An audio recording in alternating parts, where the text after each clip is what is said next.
In a twist no one saw coming, Joe Rogan, yes, that Joe Rogan, just took the stand in what's rapidly becoming the most jaw-dropping celebrity courtroom scandal of the decade. And what he said left the entire room stunned. Jaws dropped.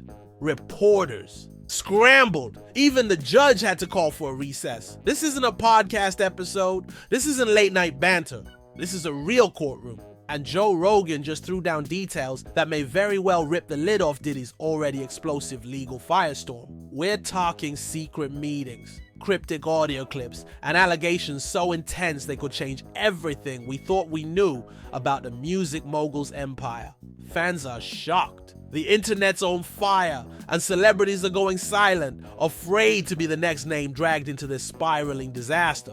But why was Joe Rogan called to testify in the first place? What connection does he really have to the Diddy case? And what did he reveal that has the prosecution now scrambling to verify witness protection protocols? The truth is unraveling, and it's messier, darker, and more dangerous than anyone imagined. Stay tuned, because what Joe Rogan just exposed might be the beginning of the end for Diddy's legacy. And trust us, it's only just getting started. Started with a whisper. Just another headline in the endless churn of celebrity news. But then, the courtroom doors opened, and Joe Rogan stepped in. Not as a bystander, not as a commentator, but as a witness. The same Joe Rogan, who built an empire talking to the biggest names in the world, was now the man with the most dangerous words in the room. And as he adjusted the microphone and looked directly at the jury, the tension snapped into place like a loaded trap. People had questions. Why was he here? How did he get involved in the Diddy scandal? A case already drenched in drama, silence, and speculation. And more importantly, what did he know that could turn the tide against one of the most powerful figures in entertainment? Joe didn't flinch. He spoke clearly, methodically, but you could feel the weight of every word. "I'm not here for gossip," he said. "I'm here because what I know could end careers or save someone's life." Gasps rippled through. Out of the courtroom, reporters leaned forward. The judge narrowed her eyes. Even Diddy, sitting motionless at the defense table, seemed to stiffen. According to Rogan, the bombshell moment came months ago during what he called a private conversation. That never should have happened. He didn't mention names at first, but then he paused, looked directly at the defense attorney and said, "We were at a private studio in Los Angeles, off the record. No cameras, just voices. But one of those voices told me something I couldn't forget. And it had to do with what you're all here for today." The courtroom froze. You could hear a pen drop. Rogan claimed he was approached by a mutual associate of Diddy, a figure well known in the hip-hop industry, someone Rogan had invited onto his podcast multiple times. This individual allegedly confided in him during an off-air meeting, revealing chilling details about events that took place behind closed doors, involving Diddy, high-profile guests, and a party that should never have happened. "Started casual," Joe explained to the court. "We were talking about power, influence, the kind of stuff that comes up on a podcast, and then it got dark. He told me about surveillance footage, non-disclosure agreements, and a woman who hadn't been seen publicly since that night." The judge immediately asked the courtroom to remain quiet as murmurs surged through the gallery. The prosecution leaned in. The defense lawyer looked rattled. Fans outside were losing their minds. Social media exploded with live tweets, threads unraveling faster than anyone could read them. Joe Rogan exposes secret Diddy party.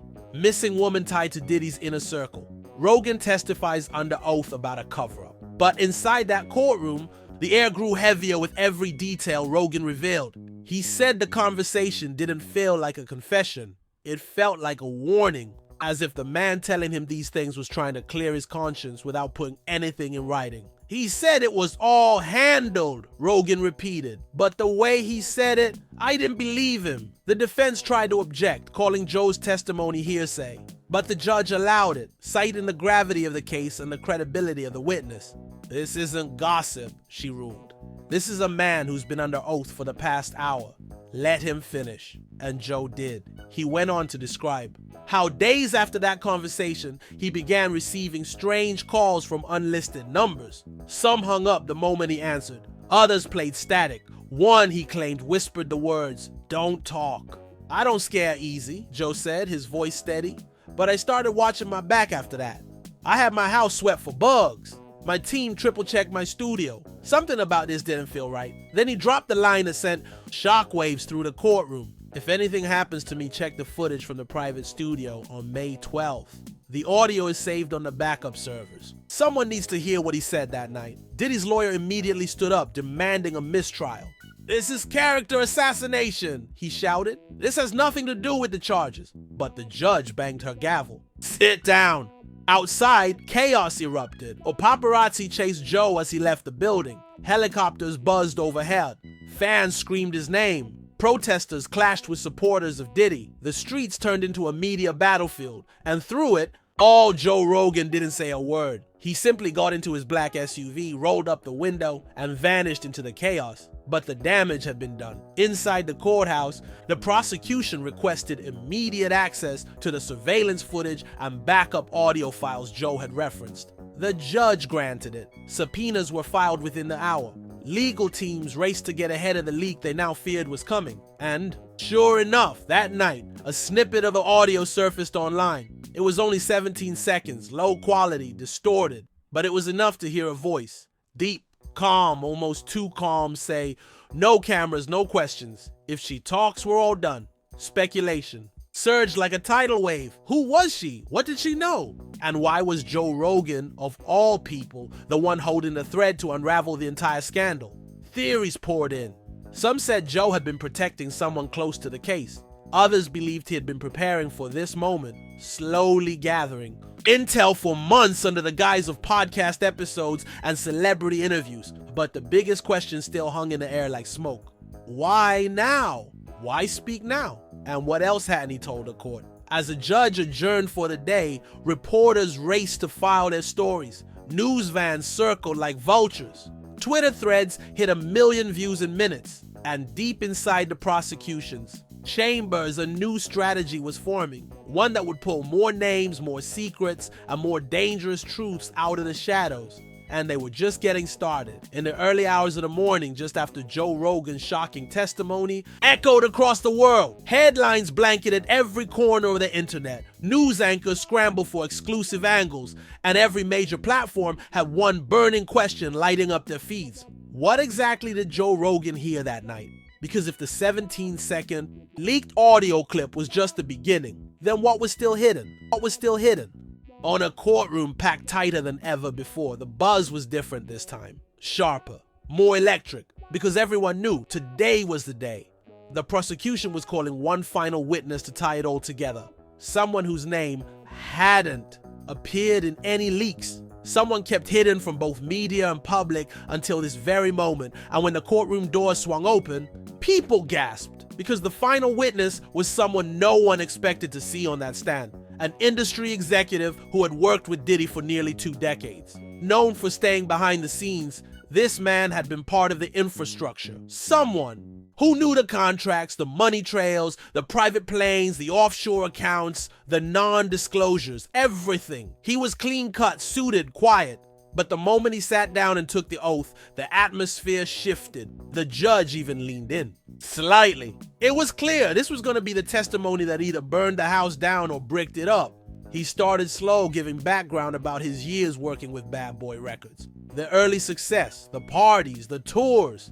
But then, like a rope unraveling, his words began to fray into darker territory. There were 2 sides to everything, he said. The public story and the private reality. He went on to describe a pattern of containment culture, a practice of paying off witnesses, hiding evidence, and isolating people who knew too much. We had code names for it, he admitted. One of them was the vault. If someone saw something, the vault handled it. And if you ended up in the vault, you didn't come back out. Gasps echoed through the courtroom.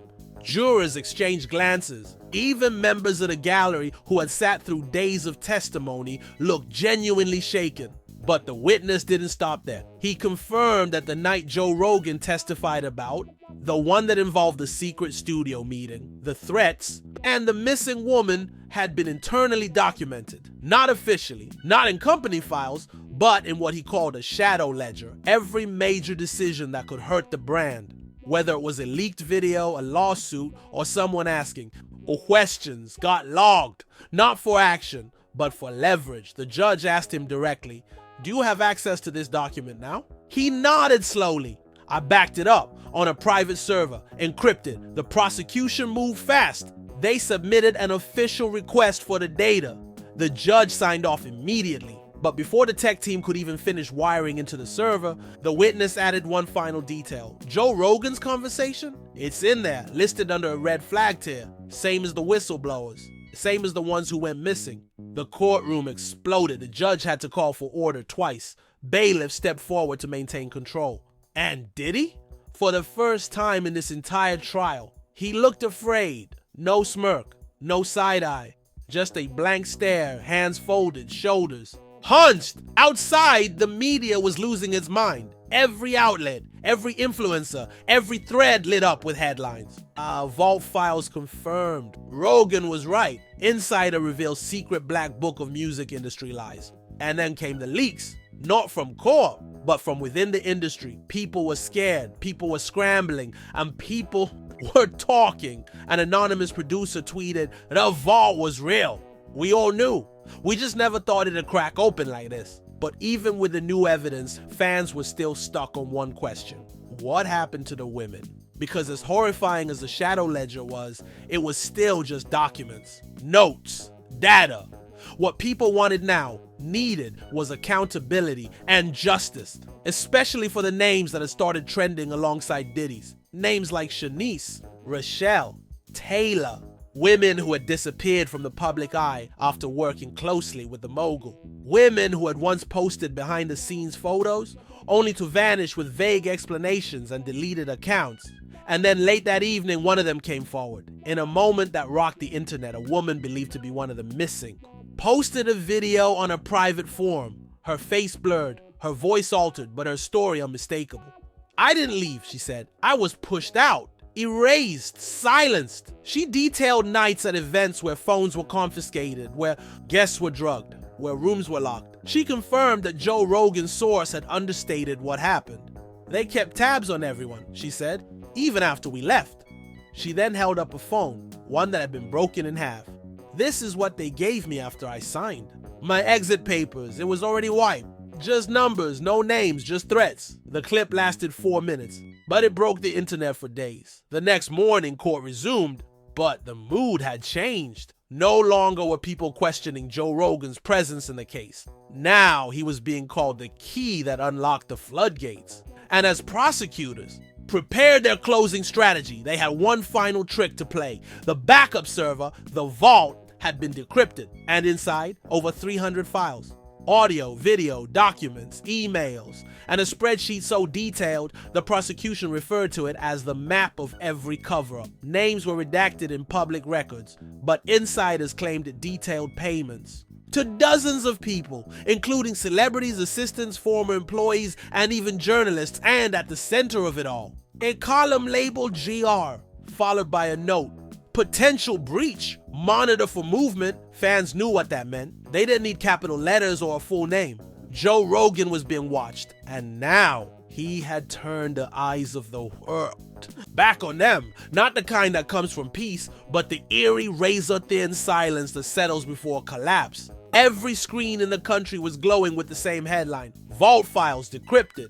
Court receives final evidence in Diddy case." Inside the courtroom, people sat frozen. Not a cough, not a shuffle, just breaths held as if one sound could shatter the fragile moment. The prosecution began by presenting a portion of a spreadsheet from the decrypted vault.